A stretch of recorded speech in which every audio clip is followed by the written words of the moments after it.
Bonus चला देंगे, आपने कहीं कुछ नहीं किया। सर दोबारा मेरे पास फोन मत करना, आपने आज तक जितना बोला था उससे ज्यादा एक भी काम नहीं किया सर, उल्टा बर्बाद कर दिया सर, मेरा करियर खराब कर दिया। मेरा करियर तो खराब किया ही क्या, मेरे बच्चे का भी करियर खराब कर दिया सर, बद्दुआ लगेगी आपको। रिफ्लेक्ट कर जाते हैं मेरे दोस्त। लीडरशिप की सबसे पहली और सबसे बेहतरीन क्वालिटी बोलती है इग्नोरेंस। तो हिंदुस्तान डायरेक्ट सेलिंग इंडस्ट्री के बहुत बड़े बेताज बादशाह हैं हमारे महागुरु मिस्टर शिव कुमार सर, आप उनसे सीख लेना। मैंने कई बार देखा है बहुत सारे ऐसे लोग अपने बिजनेस में केवल इसलिए पीछे रह गए क्योंकि उन्होंने अपनी जुबान पे लगाम नहीं रखा। Understand ignorance. Network marketing industry का रास्ता मेरे दोस्त एक ऐसा रास्ता है जिस रास्ते पे आज से पहले हम कभी चले नहीं हैं, हाँ या ना? हम सबके लिए एक अनजान रास्ता है। हमें भी थोड़ी पता था 20 करोड़ कैसे कमाया जाता है, कंपनी का एम्बेसडर कैसे बना जाता है, हमें भी नहीं पता था। हम सबके लिए अनजान रास्ता है ये डायरेक्ट सेलिंग इंडस्ट्री का। इस रास्ते पे तरह तरह की मुश्किलें आएगी, तरह तरह की समस्याएं आएगी, तरह तरह की दिक्कतें आएगी आपके जीवन में, बहुत सारी प्रॉब्लम आएगी, बहुत सारे उतार चढ़ाव होंगे और आपको उन उतार चढ़ाव की ना पहले से कोई एक्सपीरियंस होती है और ना ही उसके बारे में कोई आपको कभी बताया होता है। ये सफर ही कुछ ऐसा है, क्योंकि इस सफर को ना हमारे खानदान में किसी ने देखा है और ना हमने देखा है।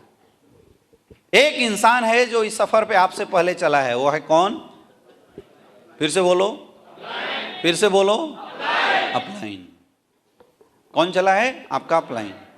और अपलाइन हमें वो रास्ते बताने की कोशिश करता है, वो चीजें समझाने की कोशिश करता है जिन चीजों के बारे में हमें कोई नॉलेज नहीं है। कई बार हम लोग गलती क्या करते हैं कि अपलाइन जब सही रास्ता हमें बताने की कोशिश करता है, सही चीजें बताने की कोशिश करता है, हम अपनी बुद्धि लगाते हैं और हमारी अपनी बुद्धि उसमें रिफ्लेक्ट करनी शुरू हो जाती है। अपलाइन ने बोला संडे को 11 बजे से प्रोग्राम करना है और हम अड़ जाते हैं, नहीं सर संडे को कैसे कर सकते हैं, आप क्या बात कर रहे हैं। कई बार ऐसा होता है, ये आपका माइंड और आपके अपलाइन का माइंड एक दूसरे के साथ कन्फ्लिक्ट करता है कई बार, और ऐसी चीजों में लोग क्या है इसको एक अलग रूप में लेके चले जाते हैं, अपने रिलेशनशिप को खराब कर देते हैं, नाराजगी जताने लगते हैं, मुझे दबाने की कोशिश की जा रही है, मुझे कुछ दिमाग नहीं लगाने दिया जा रहा है। क्या होता है, अपलाइन जब इनको अच्छी चीजें बताने की कोशिश करता है, अच्छे रास्ते समझाने की कोशिश करता है, तो कई बार आपका जो प्रेजेंट माइंड है वो अपलाइन की स्ट्रेटजी के साथ टकराता है, हाँ या ना? कई बार अपलाइन आपको बताने की कोशिश करता है तो अपलाइन की कोई बात आपको चुभ जाती है, ऐसा होता है। ऐसे कंडीशन में क्या करें, ये बहुत इंपॉर्टेंट है, क्योंकि ज्यादातर ऐसे कंडीशन में झगड़े कर लेते हैं लोग, रिलेशनशिप खराब कर लेते हैं, टीमें टूट जाती हैं, टीमें खराब हो जाती है। कई बार ऐसा होगा कि जब आपका मन करेगा कि मैं सामने वाले के ऊपर रिफ्लेक्ट कर दूं, हो सकता है वो डाउनलाइन हो आपके सामने बैठा हुआ जो आपका अपलाइन हो। कई बार ऐसा होगा, कई बार ऐसा होता होगा कि आपने अपने किसी डाउनलाइन के लिए बहुत मेहनत किया, बहुत काम किया और एकाएक उस डाउनलाइन को मूड में कुछ ऐसा आया, आपके प्रति किसी ने भड़काया और उसने फोन उठाया और आपको पूरी इतनी बातें सुना दिया। होता है नहीं होता है? कोई डाउनलाइन गुस्से में आया और फोन करता है आपके पास, आपको इतनी बातें सुना देता है। मैक्सिमम लोग क्या करते हैं, रिफ्लेक्ट कर जाते हैं मेरे दोस्त। लीडरशिप की सबसे पहली और सबसे बेहतरीन क्वालिटी बोलती है इग्नोरेंस। क्या बोलती है? इग्नोरेंस। सीखना है तो आप मोदी जी से सीखिए इग्नोरेंस, हाँ या ना? यस या नो? जेएनयू का कोई लीडर था और उसको जब देखो जब मौका मिले माइक उठाता था और हमेशा टारगेट करता था मोदी जी, अमित शाह, नाम सब जानते होंगे। जब कहीं मौका मिलता उस लड़के को हमेशा उठाता था माइक और टारगेट करता था मोदी जी, अमित शाह, कुछ भी बात हो। आपने कभी भी उस इंसान के बारे में पब्लिकली कुछ जवाब देते हुए इनको नहीं सुना होगा, लेकिन बाद में उसकी ऐसी वाट लगाई, पता नहीं जेल से निकला नहीं निकला, अभी निकल गया है। लीडर कभी भी रिफ्लेक्ट नहीं करते हैं। लीडर क्या करते हैं?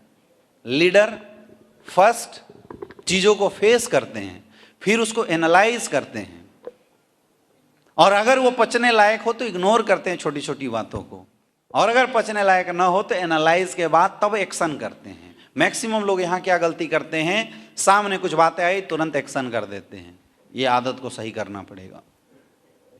इग्नोर करने की आदत बनाइए। चलो यार थोड़ी सी छोटी बात अगर किसी ने बोल दिया, इग्नोरेंस अगर आपको सीखना हो तो हिंदुस्तान डायरेक्ट सेलिंग इंडस्ट्री के बहुत बड़े बेताज बादशाह हैं हमारे महागुरु मिस्टर शिव कुमार सर, आप उनसे सीख लेना। मैंने कई बार देखा है कि कोई डाउनलाइन बहुत गुस्से में आया और फोन करता है, गुरुजी आप बोले थे आपके लिए हम पूरा टीम डाल देंगे, आपका हम बोनस चला देंगे, आपने कहीं कुछ नहीं किया। सर दोबारा मेरे पास फोन मत करना, आपने आज तक जितना बोला था उससे ज्यादा एक भी काम नहीं किया सर, उल्टा बर्बाद कर दिया सर, मेरा करियर खराब कर दिया। मेरा करियर तो खराब किया ही क्या, मेरे बच्चे का भी करियर खराब कर दिया सर, बद्दुआ लगेगी आपको। ऐसे मैं एक बार बैठा था और ऐसी एक फोन आया और एक बंदे ने इतना लंबा चौड़ा गुरुजी को सुना, मुझे लगा कि सर तो आज गुस्से में होंगे। तो गुरुजी पूरा मुस्कुराने लगे, पूरी बातें सुने, ठीक है सर मिलते हैं फिर डिस्कस करेंगे। क्या बोला? ठीक है सर मिलते हैं फिर डिस्कस करेंगे। लीडरों का जो पेट होता है ना बहुत बड़ा होता है, हाथी के पेट जैसा होता है, इसमें ना बात पचाने की ताकत होती है। मेरे दोस्त कई बार आपकी तुरंत की रिफ्लेक्शन आपके बिजनेस को नुकसान दे सकता है, चाहे वो अपलाइन के प्रति हो चाहे डाउनलाइन के प्रति हो। बहुत सारे ऐसे लोग अपने बिजनेस में केवल इसलिए पीछे रह गए क्योंकि उन्होंने अपनी जुबान पे लगाम नहीं रखा।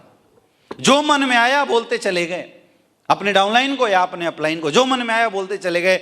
लोगों का हजारों का नेटवर्क खड़ा हो गया। इस आदत को सही करना पड़ेगा। एक आदत आज के बाद अपनाइए, इग्नोरेंस। फर्स्ट लिसन, पहले सुनो, देन एनालाइज, फिर उसको एनालाइज कीजिए। और आपको लगता है रिफ्लेक्ट करना चाहिए तो रिफ्लेक्शन प्यार के साथ दीजिए, और नहीं लगता कि इसको रिफ्लेक्शन की जरूरत है तो इग्नोर करके शांति से अपने काम पे फोकस कीजिए। महात्मा बुद्ध का नाम सुना है? महात्मा बुद्ध का नाम सुना है? महात्मा बुद्ध किसी जगह पे गए हुए थे प्रवचन करने के लिए, और वहां का एक बहुत ही जाना नामा इंसान था। उसको पता नहीं क्या ऐसी बात हुई, बुद्ध का नाम सुनने के बाद उसको चिढ़ हो गई। और वो एक दिन बुद्ध जी अपने भक्तों के साथ, अपने सारे अनुयायी के साथ बैठे हुए थे, और वो वहां पहुंचता है और महात्मा बुद्ध को गालियां देना शुरू किया। वो गालियां देता गया, गालियां देता गया, गालियां देता रहा, लेकिन बुद्ध शांति से उसकी गालियां सुन रहे थे और मंद मंद मुस्कुरा रहे थे। और उसको गुस्सा आया, वो और गालियां दिया, लेकिन बुद्ध ने कुछ नहीं बोला। लास्ट में जब उससे नहीं रहा गया तो बुद्ध के मुंह पे थूक दिया। अब उसे लगा कि भाई थूकेंगे तो थोड़ा कुछ रिफ्लेक्शन होगा। बुद्ध ने कुछ नहीं किया, उन्होंने अपना अंग वस्त्र निकाला और जो थूका था उसको पोंछा, शांत किया और फिर से मुस्कुराने लगे। लास्ट में वो थक हार के चला गया। अगले दिन वो पुनः बुद्ध के पास वापस आया और उनके पैर पे गिर के रोना शुरू कर दिया।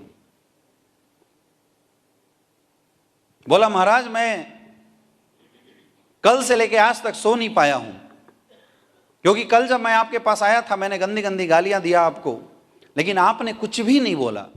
मैंने थूक दिया आपके मुंह पे, लेकिन आपने कुछ भी रिफ्लेक्शन नहीं दिया। मैं रात भर ये गलानी करता रहा कि मैंने गलत इंसान के साथ गलत व्यवहार कर दिया। महात्मा बुद्ध ने बड़े प्यार से एक चीज उससे पूछा कि एक चीज बताओ, अगर तुम्हारे पास 4 लड्डू हैं तो मुझे देने की कोशिश कर रहे हो, और अगर मैं लड्डू लूं तो क्या होगा? उसने बोला, महाराज मेरे पास रहेगा। बोले, भाई बस जस्ट तेरी हालत वैसी है, तू मुझे गाली दे रहा था लेकिन मैं गाली ले ही नहीं रहा था, तो जो गाली तूने जितना मुझे दिया वो सारी गाली गई कहाँ? तुम्हारे पास रह गई। हाँ या ना?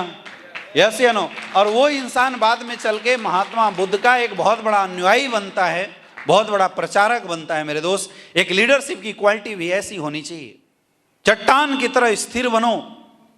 लोगों के बोल देने से, लोगों के कुछ 2-4 बातें बोल देने से आपके अंदर होपलेस नहीं होनी चाहिए, आपके अंदर उत्सुकता बहुत ज्यादा नहीं होना चाहिए, ओवर एक्साइटमेंट आपके अंदर नहीं आना चाहिए। बराबर स्थिर रहिए। जब आप ये क्वालिटी लेके मार्केट में उतरेंगे मेरे दोस्त, तो तरह तरह के लोग जो आपके साथ आएंगे, उन तरह तरह के लोगों को आप लीड दे पाने में सक्सेसफुल हो पाएंगे। तरह तरह के लोगों की समस्याओं को सुलझा पाने में आप सक्सेसफुल हो जाएंगे। और जिस दिन आपने अपनी और अपनी टीम की समस्याओं को सही करना सीख लिया, उस दिन टीम आपके पीछे हो जाएगी, लोग काम करेंगे और आप घर बैठे पैसे कमाएंगे। That is the quality of leadership.